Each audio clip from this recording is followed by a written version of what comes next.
Tonight on The Political Game, we discover how many parliamentary maintenance staff it takes to change a light bulb. Go! We find out what makes National Minister Nikki Kaye run. For me, my running is that kind of happy place. And we'll see a once-in-a-decade event as the Speaker clashes with the Prime Minister and the PM is asked to quit the chamber. Fair warning, when I stand to my feet and call for order, he is to be treated no differently to any other member in this House.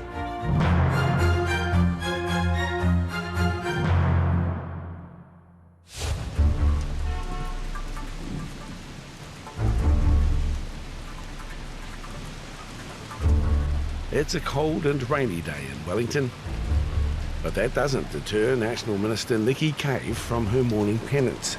I had a bit of a late one working last night, so probably not quite as fast as I normally be. It's really important to sort of keep up the fitness in this job, just in terms of stress release, but also, just get offered lots of food throughout the day. Working inside the political bubble with its innumerable sit-down meetings means watching the diet and a bit of exercise are the best way to keep fit. For me, my running is that kind of happy place. So I know that if I'm not running, there's a problem. I need to really somehow build it into the day. Because I'm Minister of Civil Defence, I have to have my cell phone with me all the time. I've had quite a few moments actually in the job whereby I've received a phone call and there's been a major earthquake, maybe even somewhere in the Chemedex, and we're just sort of processing whether there could be a wave or something. And so it just means I have to be on call, 24/7 really. Nikki Kaye is the youngest of John Key's ministers. In her mid-30s, she's a high flyer with a double university degree and a heavy workload. Her portfolios cover the ACC, Civil Defence and Youth. She's also Associate Minister for Education and is ultimately responsible for the work of thousands of government employees. The nature of it is, there's more than sort of 30,000 public servants, so sometimes when things go wrong, people might think that it's politicians, but it might be some other thing that just happens. It's a mistake, and that's part of my job, is then to say, well, actually, I've got to clear the diary to be able to talk through that and say, well, what are the other options here? If I do get frustrated sometimes, it's when maybe people in Wellington haven't thought through the impacts on people. It looks like a piece of paper or a policy paper, but they haven't adequately thought, well, how's that going to affect someone's life? Sometimes a small policy change can affect a lot of people, and particularly some of our most vulnerable. So where I, as I say, get frustrated sometimes are those moments where someone's put something on my desk and I don't think they've adequately thought about the impact on people. For me, I don't like to sort of call it thick skin, because I think the moment that I lose my ability to be moved by or take into account criticism, then there's a problem. So, yep, there'll always be times where I won't like certain stories, but I absolutely understand part of my role is to be held to account. The advantage of New Zealand is that generally people work out who you are because they either, as a small country, know someone who knows someone who knows you, or you have a pretty small group of people that can work out, are you genuine, or are you working hard? And that's a really big benefit of our parliamentary system. When the weather outside is frightful, the various eateries and restaurants in Parliament become extra busy. So this is our Copperfields kitchen, where all of our a la carte meals, our buffet meals and our cabinet food is all prepared. Copperfields is open breakfast, lunch, every day that the precinct is open, and it's also open for dinner on sitting weeks. It's our busiest outlet of Parliament. We serve probably anywhere between 7,000 to 8,000 breakfasts per year through here, and that doesn't include the hash browns, etc., that go on top of that. Lunches, you're looking at approximately 20,000 lunch items through here as well. So yeah, it's a very, very busy place. There are a lot for the chefs to keep an eye on and front of house to keep an eye on. Thank you, Mipa. None of this is open to the general public. You must be an internal worker to be able to go to any of these areas, but Copperfields Cafe is, we call it a cafe. A lot of people within the precinct treat it as a staff canteen, I guess you would say. And here we go, one beef nacho. Thank you. You guys enjoy it. Beautiful. Thanks very much. Thank you very much. Just how much food and beverage this place gets through annually is amazing. Chili beans. We'd order between 30 to 40,000 litres of milk per year. We make 40 to 50,000 barista coffees per year, 7,000 hash browns, 10,000 scones, 5 to 7,000 pieces of fruit. There's a huge range of products that we sell here, and I've never seen an environment like it. We serve cabinet food, a la carte items. We also serve a buffet lunch and dinner. We also have a salad bar. So there aren't too many environments or outlets around town that you can see that actually serve that range of product. They also offer trolley service for busy politicians unwilling to stop work. Some MPs also bring in their own biscuits into baking. So up here we have our function board. From all of the planning that's done with our function sales coordinator and all other departments leading up to a particular week. We'll put all of the sheets up on the board so everyone knows exactly what's happening day to day, and anyone can refer to this board to know what's happening. Back here we've got the wash-up area. Every dirty dish pretty much in the whole precinct comes back here to be washed, so it can get very, very busy. All of the fridges are clearly labelled and locked, which is good. So for example, this is our freezer. It comes in fresh and frozen until we need it. The most famous place to eat in Parliament is Bellamy's, named after a historic dining room in the House of Commons. It's another tradition handed down from the so-called Mother of Parliament. We try not to think of it as an ordinary restaurant. It is Bellamy's, and I know from when I was training and doing my hospitality diploma back at CIT, this was always talked about as the prestigious restaurant in New Zealand, really. And for big events and state dinners, the largest dining space is the Beehive's Grand Banquet Hall. Basically tonight we've got 170 guests dining, so it's a 3-course meal. Okay, we are still waiting for table 9 and 10. I believe that's come in. A little bit of chaos and confusion on the first service for the first table, but after we got over that, the rest of the tables went really smoothly. 2, 3, 7 and 8. Mate, I'm looking forward to dying after this. So yeah, I've been going since 7 o'clock this morning. Yesterday I was here until 11:30 last night doing another function. So yeah, the last 48 hours have been grueling, but it's always good when, you know, if you can get 98% client satisfaction, I mean, that's a good day. We obviously try for 100, strive for 100. But honestly, when you've got 7 different functions going on in one day, you've got rooms turning over twice in one day, it's, yeah, pretty challenging.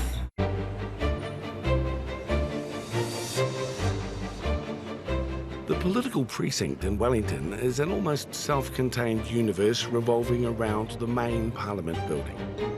But the planets, the satellite structures, have their own problems.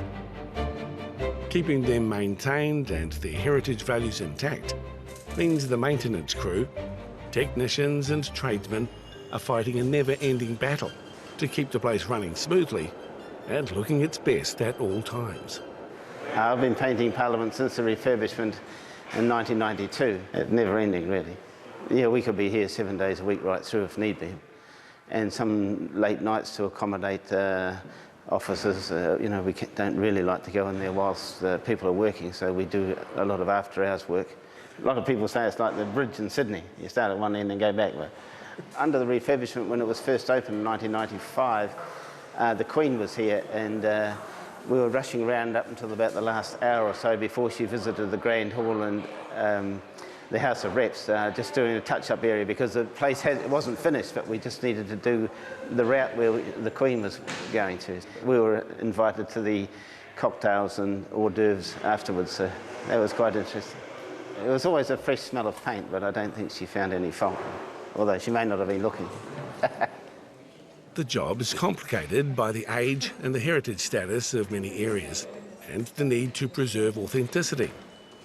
These are all what they call heritage colours. So through this building here, there's no alteration on the colours. When we redo it, it's the same. And it's like a paint by number system. There's no names of colours, it's all done by numbers, like 1 through 72. People quite often ask me what the name of that paint is, but I can only just tell them what number it is. The ceiling up there is number 10. The parliamentary maintenance technicians and tradesmen work virtually 24/7. They have to ensure that Parliament is open for business and that none of its systems fail. We do a lot behind the scenes. A lot of people don't even know we're here or realise what we do. We're the little minions in the background running around to keep making sure everyone's happy. We just go up level 2, do some lighting.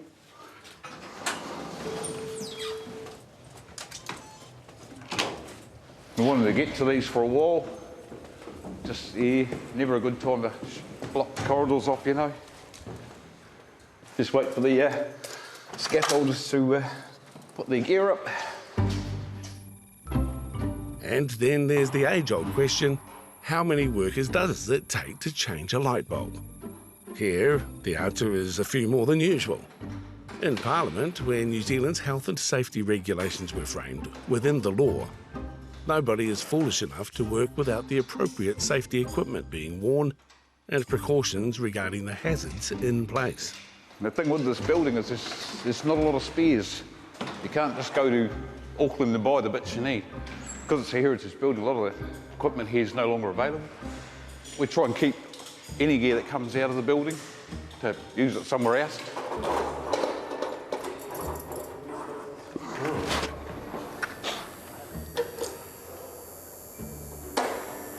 Go. Now, this is the funny bit, brother. Old guy, dude, push yours up, now stop right there. We're happy with the mahi we've done here now, everything's going to look quite good. I think that went really well. Minimum disruption, you know, to everyone here, so we're pretty happy now.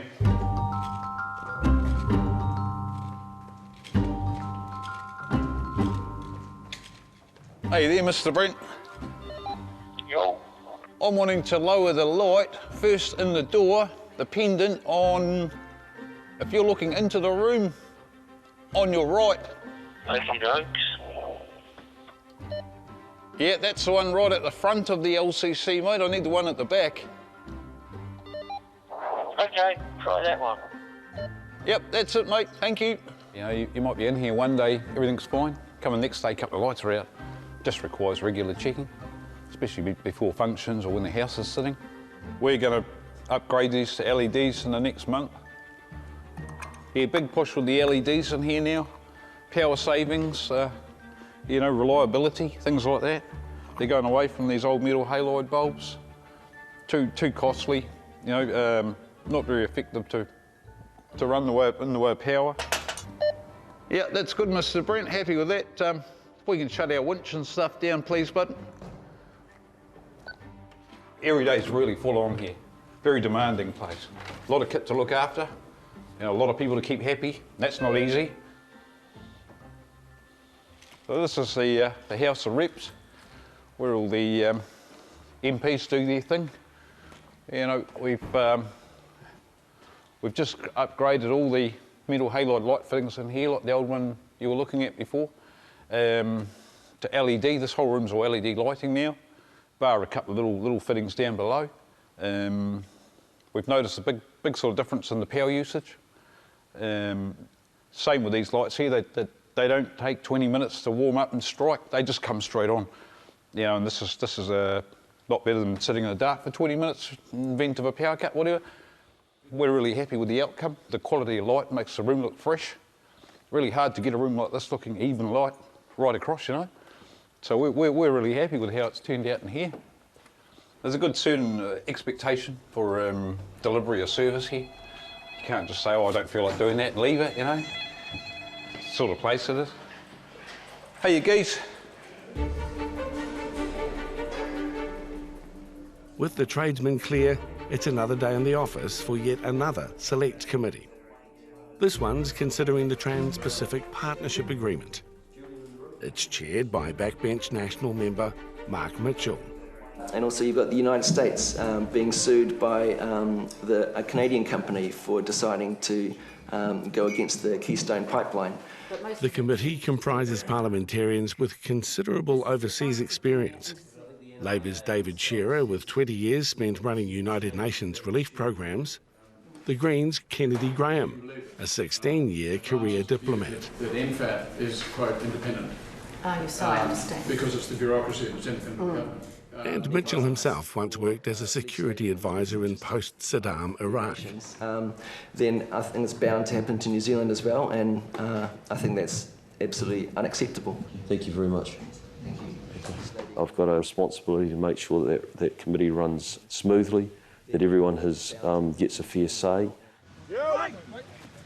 Mark Mitchell reckons the lessons of the sporting field apply equally to politics.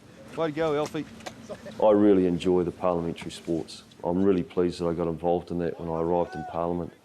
If you work as a team on the rugby field, you increase your chances of success. It's the same in a political party, and my party being National, is that working as a team, then we're far more likely to be able to govern properly and serve the people that we're actually voted in to serve.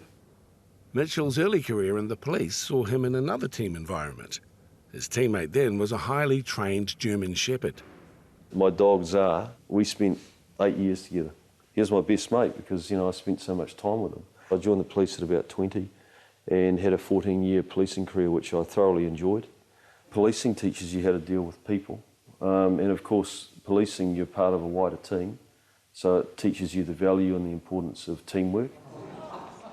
Mitchell's career in politics is the continuation of a family tradition. My grandfather was also a politician. He was a Member of Parliament for East Coast Bays. It was instilled in me from a very early age that service was an important part of our upbringing. My uncles, my dad, my grandfathers, my grandmother, my mother, all of them served New Zealand in one shape or form, whether it be in the armed services or in public service. So that was really important. The interesting side of being an electorate MP, a big part of what I do in my role, and it might sound funny, is actually protecting people from the state. Because the state can become this big bureaucracy that actually for some people it's quite daunting and intimidating to try and deal with, especially if they're not getting a fair go.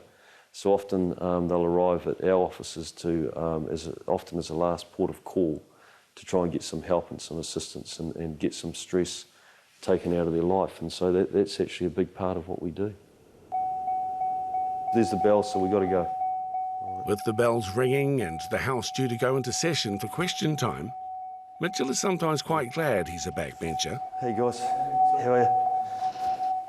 It's always a bit of a scrum walking through the lobby where the media wait. They like to keep us on our toes, but they'll be waiting up there, waiting to try and grab some unsuspecting minister. They're normally not that interested in us backbenchers. You can guarantee one thing, is that if they stop a backbencher, you've done something wrong, right? So it's always good to be able to walk through there with no issues or no problems at all. He's unlikely to be held up and questioned by the ever-watchful media scrum waiting on the black and white tiles outside the debating chamber. Hey guys. Anyway.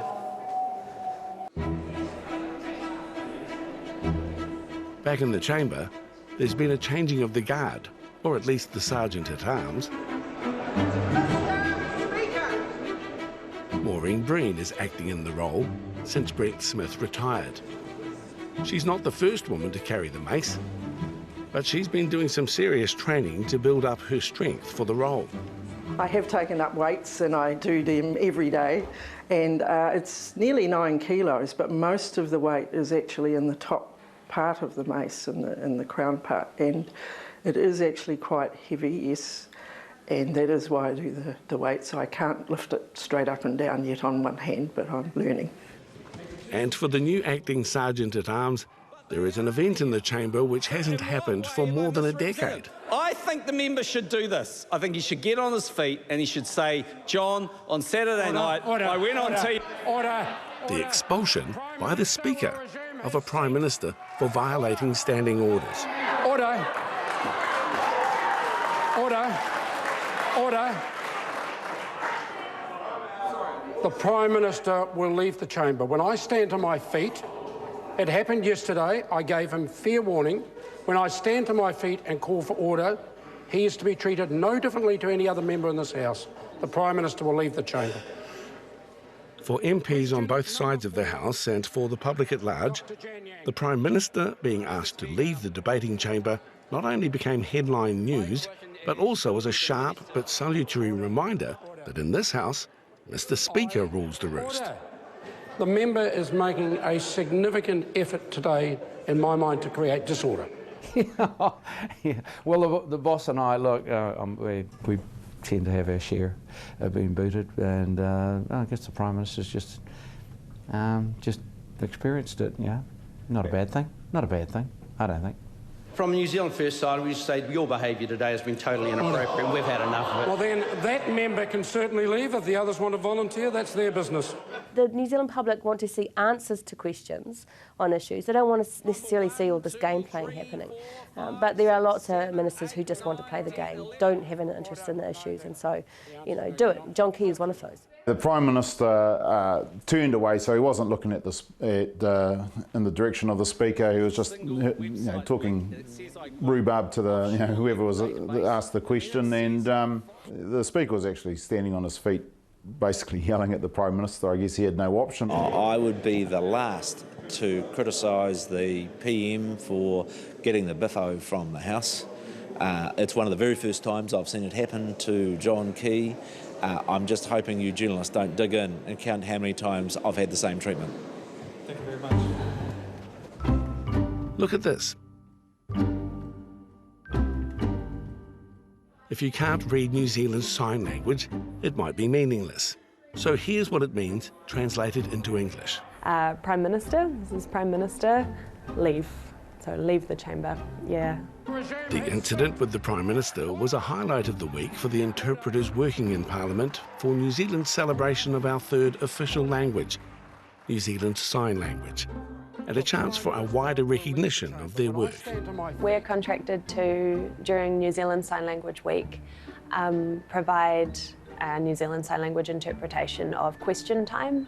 And one of the main concerns that members of Parliament right across this House, I would judge, have heard from people. It's quite a specific situation. There's quite a lot of pressure on us as interpreters because it's the 1 week of the year that we do it, so there's no one who does it regularly and is really kind of always up to date with what's happening in question time, so you have to be very careful to be aware of what's on the news, make sure you know what they're going to be talking about. So there's a lot of very specific language, and it's a lot of language that is worded very carefully in order to abide by parliamentary rules, and while also making the point they need to make or getting information out of people who aren't so willing to give it. So we have to be quite careful in terms of making sure we're true to the message, that our translation is accurate, but also that we're conveying the appropriate language that is used by the members. Australians do it. The Australians are in the agreement. So because we're interpreting in real time, there's only so much preparation we can do. We receive a list of the questions an hour or so previously, so we're able to quickly Google what we need to Google, make sure that we have the names and the specific things that are going to be talked about clear in our minds, what they mean. And then because it's in real time and it's often quite fast, we have to both be working all of the time, whether we're the one on the screen or the person supporting and making sure that all the information is clearly presented to the working interpreter. And because it's quite a high mental load and physical load if you're doing it for a long time, we usually switch out about every 10 or 15 minutes. But in the case of question time, it's quite easy to just switch every question. But that most New Zealanders, ordinary citizens of New Zealand, we're using language in interesting ways. Our ethics are, of course, to be accurate. We need to say exactly what they say, but because they're different languages, how we reformat that into New Zealand Sign Language is up to us a little bit, and we have the freedom to create the clearest and most accurate and also true to the spirit of the speaker message that we can. And because it's all in real time, that's quite a challenge. It's quite fun. Particularly in Parliament, it can get quite rowdy and colourful at times.